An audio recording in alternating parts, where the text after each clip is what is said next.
What's up, guys? It's Graham here, and there's no better way to say this other than Look, all of this is a ticking time bomb waiting to happen. And if you're confused, I'm talking about the $39 trillion national debt and the Federal Reserve's brand new plan to quietly make it disappear.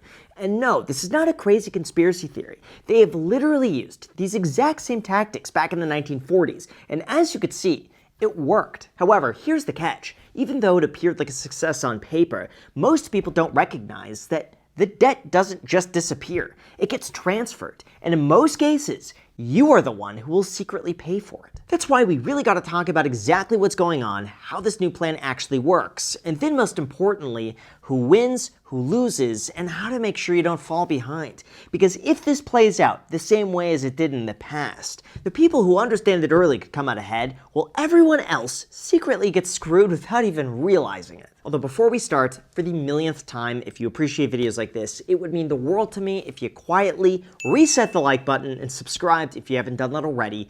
Yes, I get it, it's dumb to ask, but it helps out tremendously, and as a thank you for doing that, here's a picture of a $10 bill. So thanks so much, and also a big thank you to Incogni for sponsoring this video, but more on that later. Alright, so in terms of where this starts and how bad things are actually getting, let's talk about the ultimate boogeyman, and that would be the national debt. For those unaware, as it stands right now, the United States currently owes almost $40 trillion. It's on pace to reach $50 trillion by 2030, and it's increasing at a rate of $6 billion every single day. However, the debt by itself isn't actually the biggest problem. Instead, it's the interest we pay. See, for the longest time, the United States was able to borrow an absurd amount of money because interest rates were low. It was almost like borrowing for free. But then all of a sudden, inflation increased. Interest rates went up. And now all of a sudden, the United States is paying 4 to 5% interest on almost $40 trillion, leading some people to recognize what's called the debt spiral. In this case, the thinking is that the more we borrow, the higher the interest payments. But the higher the interest payments, the bigger the deficit, which means the more we have to borrow, which means the higher the interest, which means the bigger the deficit. And the cycle just repeats itself. Like the Congressional Budget Office now projects interest will reach $2.1 trillion a year by 2036, which is a number so large, by the way, that even just fixing it would require us to completely cut our national defense just to prevent it from getting worse. This is why Trump called for the Federal Reserve to lower interest rates immediately, which would allow us to refinance our debt and thereby save us a lot of money. Now, in the past, this was unsuccessful with Jerome Powell in office, but now with Trump's pick, Kevin Warsh, being head of the Fed chair, everything is about to change completely. And that's what brings us to what's coming next, known as the three-part plan. Here's the thing. When the government has a debt problem this large, there's only 3 ways out. 2 of which are politically impossible, and the third is financially devastating. So in terms of the potential outcomes, we have option 1, austerity. This includes tax hikes and spending cuts. For all intents and purposes, this is the responsible adult solution. You raise taxes, you cut spending, you run a surplus, and over time, you pay the debt down. Plus, this actually works. In fact, a Cato study found that to be able to stabilize the debt, the US would need to implement spending cuts or tax increases equal to about $827 billion a year. That's the difference of raising taxes, implementing tariffs, or just being able to cut out the waste. It should be easy, right? Well, unfortunately, it is completely, utterly, entirely politically impossible to implement. Not to mention, everyone, both Democrats and Republicans, have proven time and time again that they would rather just kick the can down the road a little longer and spend more money today until it's someone else's problem. That's why austerity is the correct answer, but in the real world, it's just not going to happen, which leads us to option 2, default. Unfortunately, this is exactly what it sounds like. The government would say, hey guys, so we borrowed a little too much money and we can't afford to pay it all back, so we're going to default on some of this debt. Now, even though that sounds insane to think about, believe it or not, 14 countries have defaulted on their sovereign debt in one way or another since 2000, including Argentina, Greece, Sri Lanka, and Lebanon. However, again for the United States, this is just realistically never going to happen. Why? Well, we have the world's reserve currency. Nearly everything is traded in US dollars, and we are the stable asset that nearly everyone else invests their money into, including pensions, trusts, other countries, institutions, central banks, you name it. Especially when we have the magic third option, and that would be shrink the debt with inflation. In this case, all they have to do is keep interest rates below inflation, let prices rise, and then they could repay back yesterday's debt with dollars from tomorrow that's worth less. That way, the debt on paper stays the same, but inflation's slowly eroding it away. Like, as an extreme example of how this works, imagine you took out a $10,000 mortgage back in 1960. Back then, that was almost the price of an entire house and roughly 2 years the median family income. But today, that $10,000 is barely 3 months worth of rent. The debt's still there, but it became easier to pay off over time. Well, that's exactly how the government could shrink the national debt without ever actually paying it down. Plus, all of this is able to happen behind the scenes without anyone talking about it and without people recognizing that they are the ones absorbing the cost. So in terms of what's actually about to happen, the warning signs to be made aware of, and why this is about to be the largest wealth transfer in modern history, here's exactly what you need to know. Because once this starts, there's no going back. Although before we go into that, it is important to remember that we cannot influence what the Federal Reserve does. We have no control over inflation, mortgage rates, or whether or not the market goes up or down. But we can control how much of your personal information is floating around online, being collected, packaged, and sold by data brokers, which is exactly, by the way, you are getting inundated with spam phone calls, emails, and texts. It's really annoying. Thankfully, though, there is actually a way to do something about it, all thanks to our sponsor, Incogni. For those unaware, they're able to reach out to data brokers on your behalf, request that your personal information be taken down, and then deal with any objections those data brokers or websites might have. On top of that, since data brokers continue collecting your information, even after they've removed it, Incogni makes sure your information stays off the market by conducting repeated removal requests. Plus, it's super easy. All you have to do is create an account, grant them the right to work for you, and then sit back while they keep you updated every step of the way. In addition, Incogni's unlimited plan now allows you to submit custom links for removal. So if you Google yourself and you find your information exposed on some shady website, you could literally copy and paste that link to Incogni, and their team will work to get it taken down for you. Plus, you could submit as many of those custom links as you want. That's why I highly recommend you get started today. All you got to do is check out Incogni by going to incogni.com/Graham and use the code GRAHAM at checkout to get up to 60% off an annual plan. The link is also down below in the description. And they're also available risk-free for 30 days, so anyone could try it out and give it a shot, and then get a full refund if you're not 100% satisfied. Again, all you have to do is go to incogni.com/Graham with the code GRAHAM at checkout. The link is down below. Thank you so much. Now let's get back to the video. Alright, so in terms of what's about to happen in 2026, the new plan going forward, and how this is about to affect literally every single person watching, it's important to understand that this isn't anything new. We are doing the same playbook that we implemented back in the 1940s, and this is what's called financial repression. See, here's how this works. After World War II, US debt hit roughly 106% of GDP, which, believe it or not, was slightly higher than where we are today.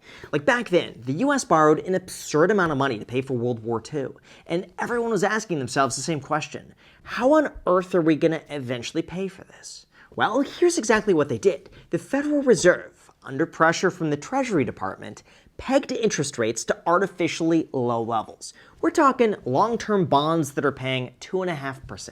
And those rates were fixed from 1942 all the way into the Fed Treasury Accord in 1951. Basically, the government just said, hey, we're lowering interest rates, end of story.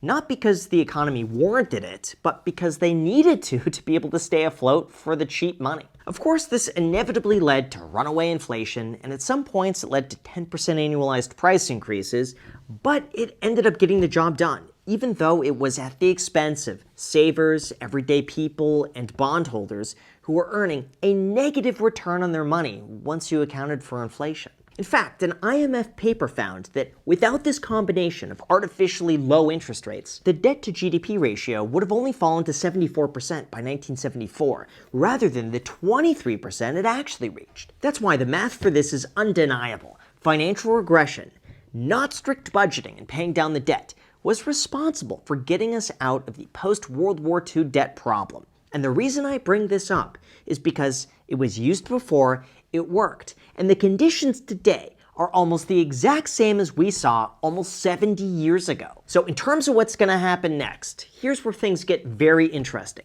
and it all has to do with the new Federal Reserve. On May 15th, Kevin Warsh is appointed as the new chair of the Federal Reserve, and his entire thesis is basically this: the best way to get interest rates down is to shrink the Fed's balance sheet. Which on the surface sounds completely backwards, like this is quantitative tightening 101. If the Fed sells their bonds, supply rises, prices fall, and interest rates actually increase. So why does Kevin Warsh think that the opposite will happen? Well, here's the thing. His argument is that the entire system has become so distorted that the Fed's own balance sheet is now a part of the problem. Like, after years of injecting money into the system, the Fed is still sitting on $6.6 trillion of assets, and banks are still holding on to a huge amount of extra money. So to keep a lot of those reserves parked at the Fed, they have to pay banks interest, not just to go and do whatever they want with the money, causing more inflation. So the Fed is basically paying the banks to not make inflation worse, which is still an expense. That's why Warsh's argument is pretty simple. He just wants to shrink the Fed's balance sheet, stop bribing banks to hold on to money that the Fed printed to begin with, and then the Fed regains control to lower interest rates in the future without inflation spiraling out of control. At least in theory. On top of that, Warsh also believes that a large balance sheet makes investors nervous, like the government is just printing money to pay its own bills, which creates this risk premium that investors demand because they think inflation is going to remain high because the government just keeps endlessly printing more money. So in this case, a smaller balance sheet signals discipline. It signals stability, and that risk premium shrinks, allowing interest rates to come down naturally. And then, of course, there's also the AI wildcard. Kevin Warsh believes that AI could make the economy grow faster without causing much inflation. And if he's right, that gives the ability for the Fed to lower interest rates, let the economy grow, and eventually the national debt just solves itself. Of course, if that works, the economy grows stronger and he looks like a genius. But if he doesn't, well, the national debt will continue getting significantly worse. However, there is some good news, because even if that fails, the government has one more trick up their sleeve to make this work, and it all has to do with inflation. See, here's where the government gets a little sneaky. We all like to think that these inflation reports are accurately telling us the full picture, but when you really get down to it, these numbers are incredibly manipulated to tell you whatever they want you to believe, and it's well documented. For example, in the 1990s, the way inflation's calculated was revised to account for a change in consumer behavior when prices got higher. And this is what led to what's called substitution bias. See, the old inflation number assumed that if steaks got too expensive, people would just spend more money on steaks. But the data showed that when steaks got more expensive, people switched to chicken to be able to save the money. And when they saved more money, all of a sudden, they could say that inflation for food went down. Genius, right? I mean, at the end of the day, this methodology shows that when prices rise, people just switch to cheaper alternatives, which is true. But this also conveniently prints a lower inflation number than people feel, because you're measuring the cost of what people can afford to buy, not the cost of the things that they used to be able to afford. On top of that, CPI is also influenced by better features and higher build quality, also known as the hedonic adjustment. So if a car gets more expensive, the government could say, oh, that's not inflation, that's because this car is so much better than what was offered in the past. Now you get backup cameras, extra safety features, more airbags, more efficiency. There you go. The price of the car didn't go up. You just get way more for your money. And yes, this is a real thing. The government could effectively just show whatever inflation number they want to. If they want to show 1% inflation, they could move a few things around and show 1% inflation. Anyway, it's important to mention this because a lower CPI means the government could pay a lot less in interest. In fact, every 0.25% decrease in CPI could save the government hundreds of billions of dollars. You don't have to be a genius to see that when there is a financial incentive for the numbers to skew in one way, it's going to inevitably skew to the downside every single time because that's what they have a financial interest in doing. Not to mention, the same dynamic also plays out in the jobs numbers. Like, we've seen initial reports showing strong job creation, and then quiet revisions months later that show the real numbers were significantly weaker. And here's the thing about the monthly jobs data no one tells you. It counts the same person twice. if they have to get a second job. So if 200,000 people out there get a part-time job on top of what they already are doing, then all of a sudden they could say, oh look, 200,000 new jobs were created, even though those were people who had to work a second job just to make ends meet. That's why, in terms of what this means for you, the inevitable outcome, and how you could best prepare for what's about to happen, here's what you came for. In terms of what the government is going to realistically do about this debt problem, here's what I think is most likely going to happen. First, taxes are going up. To me, this one just makes common sense because as the deficit grows, eventually, the only other outcome is going to be raising taxes on higher earners, closing loopholes, and just forcing the government to look for ways to make more money. Like the One Big Beautiful Bill added $4.6 trillion to the 10-year deficit. That could only go on for so long until eventually someone has to pay for it.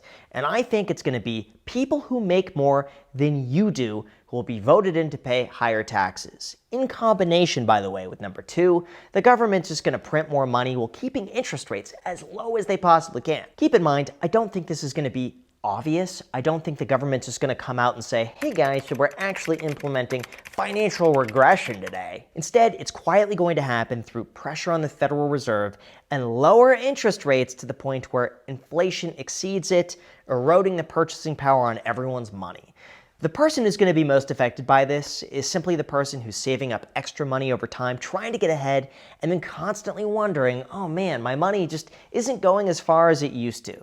Leading to number 3, the data is just going to get harder to trust. Again, not to be a crazy theorist here, but when institutions measuring the problem have a financial interest in showing lower numbers, eventually it's just going to show over time lower numbers. Like we're talking CPI substitution, downward job revisions, random adjustments. Now that doesn't mean you shouldn't trust any of the numbers, but it does mean that you should look at what you're actually spending and then ask yourself, does this match my real experience? That's why I think the worst thing that you could do right now is to sit on a pile of cash and assume that it's going to have the same purchasing power 10 years from now, because most likely it's not. Now that doesn't mean you have to panic or do some end-of-the-world bet to make a whole bunch of money, but it does mean that you should be investing in assets that over time keep pace or even exceed inflation safely. Plus, the good news is that once you understand what's happening, you don't have to be blindsided by it. You could take action now to get ahead of it, and that way, you're on the side that hopefully ends up making money. So yeah, that's my rant on all of this. Please let me know what you think down below in the comment section, and no matter what, hit the like button, subscribe if you haven't done that already, and if you want access to videos like this before I release them publicly, including a bonus video every single week, feel free to join as a channel member. And when you go ahead and do that, I get notifications for all of your comments. So if you leave a comment, almost guaranteed I'll respond to you as soon as I can. So enjoy those bonus videos. Thank you so much, and until next time.